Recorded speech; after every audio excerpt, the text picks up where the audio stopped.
Hi, so this video is about some tips on how I've come to have pain-free periods, pretty much. So as a lot of you know, I have endometriosis, and for 10 years I've been on a journey of exploring ways to heal myself naturally. So getting straight to it, my main points. So the first one is to get rid of toxins out of your life. So I started with menstrual products. So I got rid of tampons and pads basically. So I first of all, my journey with that was I went online and I bought a whole heap of reusable pads, and I learned how to use them and integrate them into my life. I didn't use them 100% of the time. I still don't, but they've become a really key part of my menstrual cycle. A few years later, I came across the menstrual cup and haven't turned back. I use the Intimina Lily cup, which is a good size for someone who bleeds a lot. So that's those products. I wanted to get toxins directly away from that part of my body, feeling that that part of my body was being harmed by toxins. But of course, your body is one thing, and I was learning more and more about toxic products. I then I've looked into changing all my cleaning products, and then moved on to things like skincare and makeup. So Avoe is the product I use for my skin, and I've stuck with that for the last few years as well. So they're the main things I've looked at as far as toxins in the body and around the home and products, and I'm still learning about that. It's a journey. So the second thing was I always had I was always confident that food was integral to health, and I was raised that way, and I've always tried to have a healthy diet, and I've learnt along the way things that I've done that haven't been healthy. And I think as I've grown and matured and actually gotten really determined to heal myself and really angry at the pain and the just the quality of life I was having because of it. So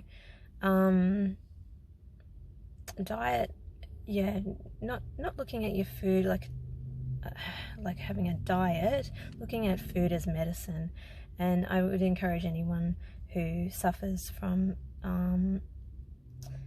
something like endometriosis or PCOS or other menstrual problems to or any kind of health problem, I would encourage anyone to just change their outlook on food, start to think of it as medicine, and do your own research and learn what you can about your own body, and trust your own body. Try different things, see how your body responds. That's the second one. The third one is, what was the third one?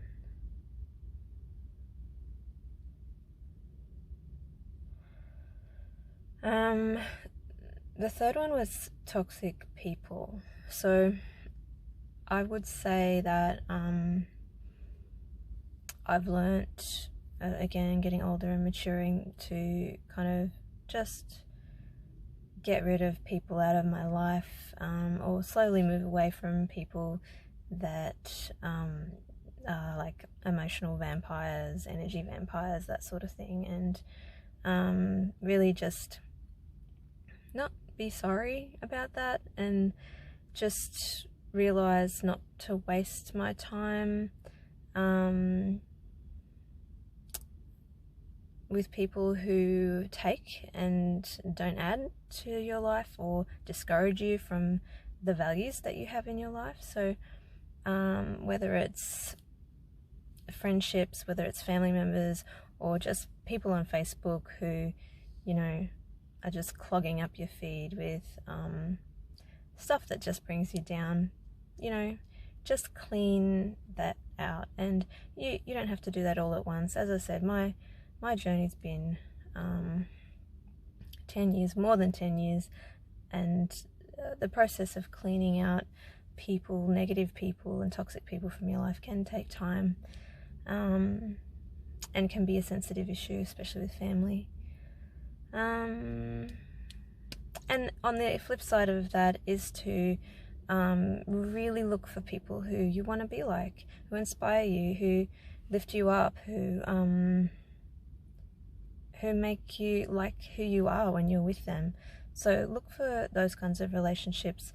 Find mentors. Mentors aren't perfect people, and sometimes they, you know, they're only meant to be in your life for a short amount of time, and then it's the right thing to say goodbye after you've learned everything you need to learn from them. So a mentor can be someone you know personally, or it can be someone who's a writer or a blogger, or just, you know, move away from toxic people and really move forward towards people you admire and can learn something from. And the last thing I wanted to say was learn to love your body, yourself, your soul, but really treat your body as your child, as a thing that you love and care for. And I want to say that because I see it as really key in making any of this happen.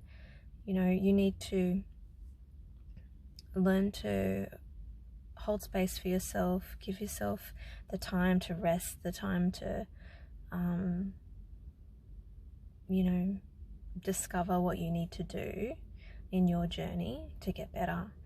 And if you don't value yourself, then you're not going to get very far on this journey at all. So I would say that is almost the most important thing. Again, it's a journey. You don't always love yourself. You don't always feel love for yourself, but it's the same when you have a child. You don't always feel that nurturing, but you behave that way anyway. You still feed it and cuddle it and take care of it and want the best for it. So I would encourage anyone to start to look at themselves that way. So those are the 4 things that I have thought about that have really brought me to the point now where I don't suffer any pain with my periods. And I have a long way to go still. I am still healing. I have still significant energetic issues, weaknesses, tiredness, and my period is still quite heavy. So yeah, I'm seeing slow changes, and I'm going to keep sharing with you all about how I'm going with that. And if you like this video, thumbs up, and I'll talk to you next time.